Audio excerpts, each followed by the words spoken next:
Hello everyone, in this video we will focus on listening to the English language. Try to listen more than once until you understand each sentence. Click on the subtitles, CC option to display all available subtitles for the video. Start playing the video and click the CC button at the bottom of the video player. The Dark Flower by John Galsworthy, Section 7.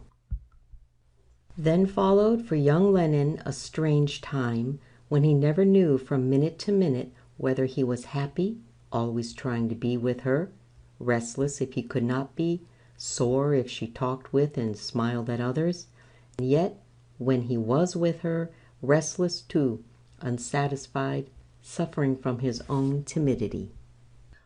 One wet morning, when she was playing the hotel piano, and he listening, thinking to have her to himself, there came a young German violinist, pale and with a brown thin-waisted coat, longish hair, and little whiskers, rather a beast, in fact. Soon, of course, this young beast was asking her to accompany him, as if anyone wanted to hear him play his disgusting violin. Every word and smile that she gave him hurt so, seeing how much more interesting than himself this foreigner was. And his heart grew heavier and heavier, and he thought, if she likes him, I ought not to mind. Only I do mind. How can I help minding? It was hateful to see her smiling, and the young beast bending down to her. And they were talking German, so that he could not tell what they were saying, which made it more unbearable. He had not known there could be such torture. And then he began to want to hurt her too, but that was mean. Besides, how could he hurt her? She did not care for him. He was nothing to her, only a boy. If she really thought him only a boy who felt so old, it would be horrible. It flashed across him that she might be playing that young violinist against him. No, she would never do that. But the young beast looked just the sort that might take advantage of her smiles. If only he would do something that was not respectful. How splendid it would be to ask him to come for a walk in the woods, and, having told him why, give him a thrashing. Afterwards, he would not tell her. He would not try to gain credit by it. He would keep away till she wanted him back. But suddenly, the thought of what he would feel if she really meant to take this young man as her friend in place of him became so actual, so poignant, so horribly painful, that he got up abruptly and went towards the door. Would she not say a word to him before he got out of the room? Would she not try and keep him? If she did not, surely it would be all over. It would mean that anybody was more to her than he. That little journey to the door, indeed, seemed like a march to execution. Would she not call after him? He looked back. She was smiling. But he could not smile. She had hurt him too much. Turning his head away, he went out and dashed into the rain, bareheaded. The feeling of it on his face gave him a sort of dismal satisfaction. Soon he would be wet through. Perhaps he would get ill. Out here, far away from his people, she would have to offer to nurse him, and perhaps in his illness, he would seem to her again more interesting than that young beast, and then, if he could only be ill. He mounted rapidly through the dripping leaves towards the foot of the low mountains that rose behind the hotel. A trail went up there to the top, and he struck into it, going at a great pace. His sense of injury began dying away. He no longer wanted to be ill. The rain had stopped. The sun came out. He went on, up and up. He would get to the top quicker than anyone ever had. It was something he could do better than that young beast. The pine trees gave way to stunted larches, and these to pine scrub and bare scree, up which he scrambled, clutching at the tough bushes, terribly out of breath, his heart pumping, the sweat streaming into his eyes. He had no feeling now but wonder whether he would get to the top before he dropped exhausted. He thought he would die of the beating of his heart, but it was better to die than to stop and be beaten by a few yards. He stumbled up at last onto the little plateau at the top. For full 10 minutes he lay there on his face without moving, then rolled over. His heart had given up that terrific thumping. He breathed luxuriously, stretched out his arms along the streaming grass, felt happy. It was wonderful up here, with the sun burning hot in the sky, clear blue already. How tiny everything looked below: hotel, trees, village, chalets, little toy things. He had never before felt the sheer joy of being high up. The rain clouds, torn and driven in huge white shapes along the mountains to the south, were like an army of giants with chariots and white horses hurrying away. He thought suddenly, suppose I had died when my heart pumped so, would it have mattered the least bit? Everything would be going on just the same, the sun shining, the blue up there the same, those toy things down in the valley. That jealousy of his an hour ago, why, it was nothing. He himself, nothing. What did it matter if she were nice to that fellow in the brown coat? What did anything matter when the whole thing was so big, and he such a tiny scrap of it? On the edge of the plateau, to mark the highest point, someone had erected a rude cross, which jutted out stark against the blue sky. It looked cruel somehow, sagged all crooked and out of place up here, a piece of bad manners, as if people with only one idea had dragged it in without caring whether or no it suited what was around it. One might just as well introduce one of these rocks into that jolly dark church where he had left her the other day, as put a cross up here. A sound of bells and of sniffing and scuffling roused him.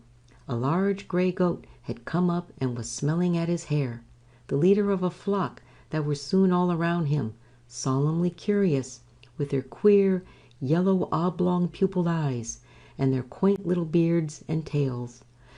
Awfully decent beasts, and friendly.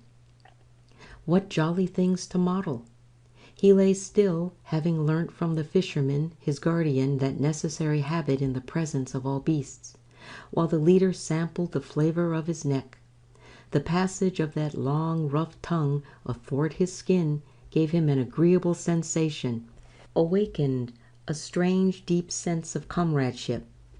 He restrained his desire to stroke the creature's nose.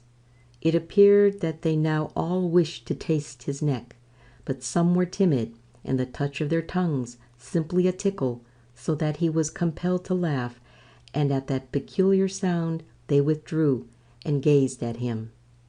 There seemed to be no one with them.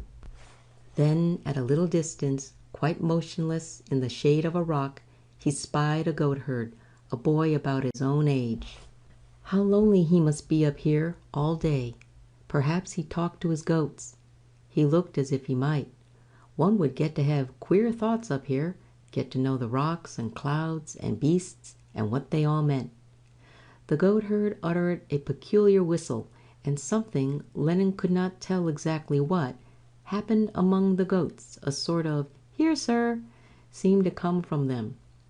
And then the goatherd moved out from the shade and went over to the edge of the plateau, and two of the goats that were feeding there thrust their noses into his hand and rubbed themselves against his legs. The three looked beautiful, standing there together on the edge against the sky. That night after dinner, the dining room was cleared for dancing, so that the guests might feel freedom and gaiety in the air. And indeed, presently, a couple began sawing up and down over the polished boards in the apologetic manner peculiar to hotel guests. Then 3 pairs of Italians suddenly launched themselves into space, twirling and glaring into each other's eyes, and some Americans, stimulated by their precept, began airily backing and filling. 2 of the English Grundys with carefully amused faces next moved out. To Lennon it seemed that they all danced very well, better than he could. Did he dare ask her? Then he saw the young violinist go up, saw her rise and take his arm and vanish into the dancing room. And leaning his forehead against a window pane with a sick beaten feeling, He stayed, looking out into the moonlight, seeing nothing. He heard his name spoken. His tutor was standing beside him. "You and I, Lenin, must console each other. Dancing's for the young, eh?" Fortunately, it was the boy's instinct and his training not to show his feelings, to be pleasant though suffering. "Yes, sir. Jolly moonlight, isn't it, out there?" "Ah, very jolly, yes. When I was your age, I twirled the light fantastic with the best. But gradually, Lenin, one came to see it could not be done without a partner. There was the rub. Tell me, do you regard women as responsible beings? I should like to have your opinion on that." It was, of course, ironical, yet there was something in those words. Something. "I think it's you, sir, who ought to give me yours." "My dear Lenin, my experience is a mere nothing." That was meant for unkindness to her. He would not answer. If only Stormer would go away. The music had stopped. They would be sitting out somewhere, talking. He made an effort and said, "I was up the hill at the back this morning, where the cross is. There were some jolly goats." And suddenly he saw her coming. She was alone, flushed, smiling. It struck him that her frock was the same color as the moonlight. "Harold, will you dance?" He would say yes, and she would be gone again. But his tutor only made her a little bow and said with that smile of his, "Lenin and I have agreed that dancing is for the young. Sometimes the old must sacrifice themselves. Mark, will you dance?" Behind him he heard his tutor murmur, "Ah, Lenin, you betray me." That little silent journey with her to the dancing room was the happiest moment perhaps that he had ever known, and he need not have been so much afraid about his dancing.